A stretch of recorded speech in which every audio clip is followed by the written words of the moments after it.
These are the 10 biggest mistakes that new players make on League start for Path of Exile 2. The first mistake that new players make is not updating their weapon regularly enough. In Path of Exile 2, your weapon is king. If you have a bad weapon, you're going to deal very low damage.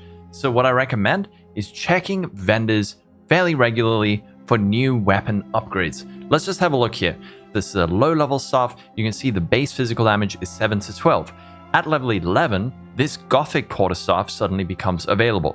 This thing has a base physical damage of 16 to 26. That makes a massive difference.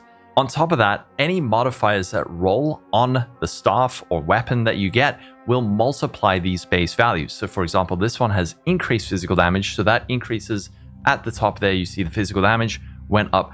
So making sure that you are updating your weapons fairly regularly during the campaign is very, very important. So what you can do is head over to pathofexile2wiki.net and actually type in the base type of the build you're playing. If you're playing crossbows, check out the crossbows and see when new base types appear. You can see this one, makeshift crossbow, appears at level 1. You get a tent at level 4, sturdy at level 10. You can also see over here the physical DPS. So this has a base physical DPS of 15. And then at level 10, you're getting something with a base physical DPS of 29. So if you're still running around with this, you're dealing way less damage than you could be. Something else you can also do for martial builds is to apply blacksmith's whetstones. This will increase the damage of your weapon by up to 20% more damage. So if I apply this on here, you'll see we go all the way up to 28 to 45. So don't forget to use blacksmith's whetstones. You can get these by salvaging martial weapons with quality. That'll give you a certain amount of blacksmith's whetstones. You can also farm the Modern Quarry in Act 2 to find some more blacksmith's whetstones, but your weapon is super important in Path of Exile 2, so don't neglect it. One other thing you can do is using Artificer's Orbs. These will add a rune socket to a martial weapon, so we can further increase the damage of this. This can have up to 2. You might not want to use 2 on League start. These are not all that common, but if you do get something like this, or a vendor is selling one with 2 sockets, you can add in runes like this, a lesser iron rune, 15% increased physical damage. If we pop these 2 in, suddenly we have a beast of a weapon. If you compare 34 to 55 to this is about 5 times more damage, if not more. So make sure you're updating your weapons. At the same time, don't be wasteful with your Artificer's Orbs and your runes. Use these when you really need that damage push. Hopefully you'll be finding weapons that are good enough that you don't need to use these all the time, but this is like a backup plan. Let's say you find a really good base, but you don't find good modifiers on it. You can use your Artificer's Orbs and runes. And similarly, if you find items with sockets, you can salvage it to get Artificer's Shards, 10 of which will give you an Artificer's Orbs. And if you have an item with quality and sockets, you'll get both Blacksmith's Whetstones and Artificer's Shards. So we can do this, and then we got 4 and 2 of these. The next massive mistake that new players make is not upgrading their flasks. Early on in PoE 2, getting life recovery is really hard, and one of the best sources of getting your life recovery is with flasks. So every few levels, you find new flask bases that will increase the amount of mana and life recovered. Over here, we have a lesser mana flask, recovers 50 mana. Over here, we have a medium, recovers 70 mana. We can head over to PoE 2 Wiki, check when these new flasks become available. So we have 1, 4, 10, 16, 23. Try to learn these because the difference in life recovered is massive. Another major mistake new players make is not doing their permanent buff quests and not being aware of certain guaranteed rewards that are scattered throughout the campaign. If you look at your map overlay, you can see all these skulls. Some of these skulls have a little plus icon next to them. Those ones are permanent buffs. If you haven't done this quest, it'll appear in gold.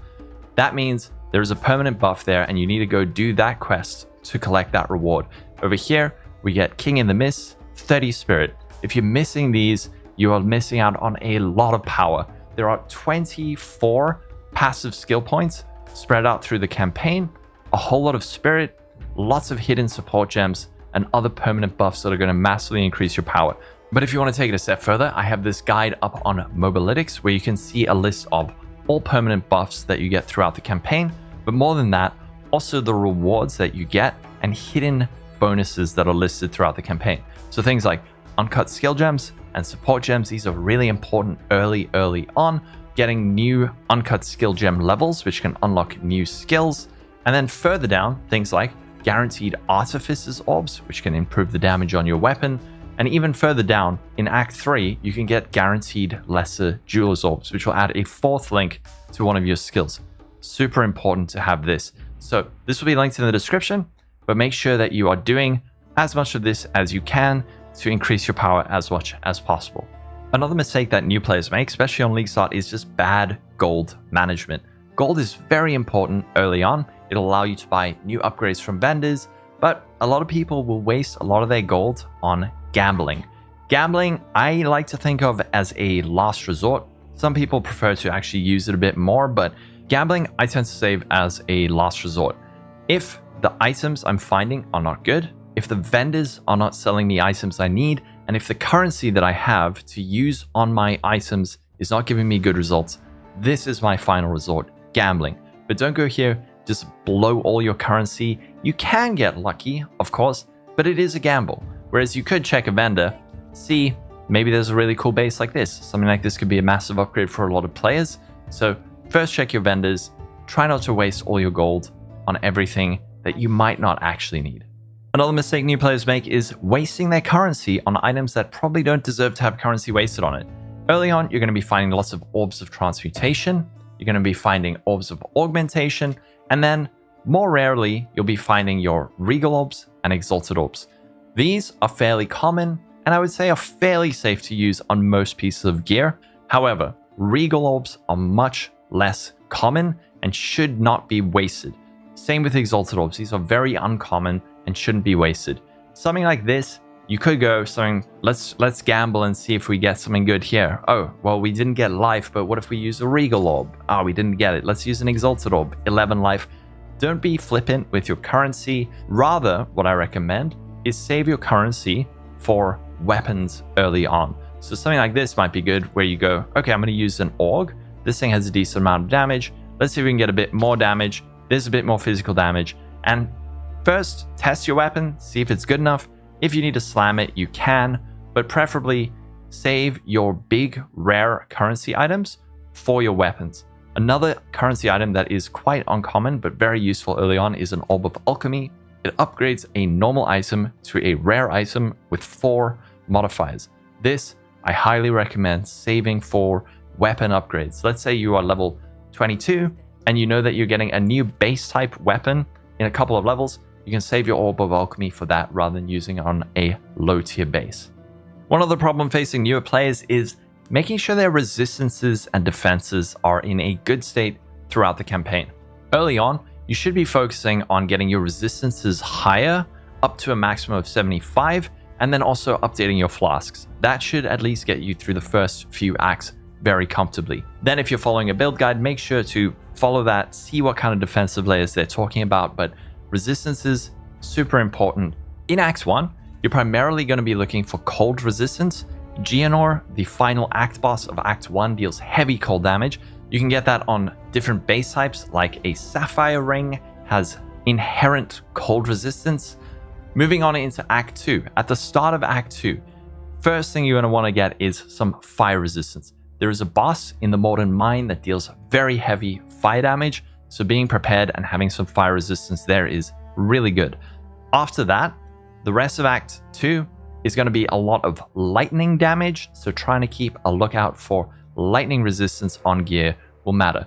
Moving into Act 3, this is when you start seeing fire damage and chaos damage more regularly, especially heading into the Temple of Kopek. That's when you're going to start encountering fire damage much more. Now, I am recording this before the announcement of 0.3. We may be getting Act 4. I'm pretty sure we are. From that point onwards, try and make sure that your resistances are as close to 75% as possible, but also pay attention to the damage types that you are encountering. And this one's a little bit embarrassing, but it has to be said. But a lot of players just do not read. They're not reading their gems. They're not reading what things do. They're not reading their support gems. They don't read their ascendancy or the skill tree. Slow down, read, One of the biggest mistakes new players make is just trying to go too fast, too quickly, and making a lot of mistakes. If you just take your time, slow down, read what you're actually doing and which points you're taking, you'll probably die less, deal more damage, and get through the campaign much more quickly. One other thing you can do, if you see these dotted lines underneath any piece of gear or something on the passive tree, what you can do is push Alt, and then you can hover over it, and then you can read what that thing does. This is like a mini in-game Wikipedia, so you can read what do these things do. You can even click it, and that'll pin it, so you can put that like there, and you can do the same thing. What is strength? Put it over here. You can even compare different items in the same way by clicking this little pin icon. You can do this to just compare all your items, but make sure you're reading stuff. Read what is on your skill tree, read what items do, and don't go too fast. Another thing that new players tend to overlook is the power of jewelry early on to fill in gaps in your defenses and attributes. All jewelry items have implicit modifiers. These are modifiers that exist on the item regardless of anything else, and these can be used to, let's say, cap your cold resistance before you fight Geonor in Act 1, or get higher lightning resistance in Act 2, bit of chaos resistance, top out your accuracy, get a bit more cast speed, and so on. So make sure that you're looking out for jewelry pieces and hanging onto them early on to swap them in and equip them as needed. Same thing with amulets. Amulets also have implicits, but these are more focused on attributes. So strength, dexterity, and intelligence, these implicits early on are often enough to maybe equip an extra support gem or a gem that you otherwise wouldn't be able to use. So make sure that you're checking vendors for jewelry and making use of this early on. And then probably the biggest thing that people avoid doing, and it's such a big mistake, is not doing their ascendancy trial. The power that you get from your ascendancy is massive for a lot of classes. Let's have a look over here. So on Deadeye, we're getting gain Tailwind on skill use. Tailwind grants us 3% increased skill speed and increased evasion rating. This is big damage and big avoidance, so big survivability. The difference when you allocate your first ascendancy is very, very impactful. After that, you can get things like less damage taken per Tailwind, or if you go this way, you can get skills fire and additional projectiles. So make sure you're doing your ascendancy as you go throughout the campaign. So in Act 2, in the Tracer's Passage, you can fight Balbala. She will drop you a Jinn Barrier, which gives you access to your first trial. If you complete that, you'll be able to ascend and allocate your first few points. After that, in Act 3, you can do your next labyrinth if you're ready. That is over here in the Temple of Chaos. You find that after the Chimeral Wetlands. So if you feel prepped and ready, go for it. Just don't leave it until you make it to maps. You're only slowing yourself down by doing that. And the last two things are just playing solo and not having fun. I know it sounds really silly, but when I say playing solo, I'm not saying that you need to make a group and practice leveling, but join a community, join a Discord, make friends.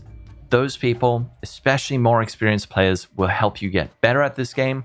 They'll also serve as a direct line to help when you need it. If you've got a buddy who knows what's going on, you can say, hey, I'm struggling with this. Do you have any recommendations? Or maybe you could say, hey, could you help me kill this boss? I'm really struggling. Or what am I doing wrong? Join a community, make friends, and play this game with other people, even if you're playing solo. And then, like I said, have fun. Biggest mistake you can make in this game, taking it too seriously, trying too hard, trying to do everything the best, being disappointed when you're not getting the best outcome. It's a game. Have fun. That's all that matters. Let me know if you have any other tips or mistakes that you feel that new players are making in PoE 2. That's going to be it. Enjoy 0.3. Have a wonderful day. Stay safe. Catch you in the next video, and bye-bye.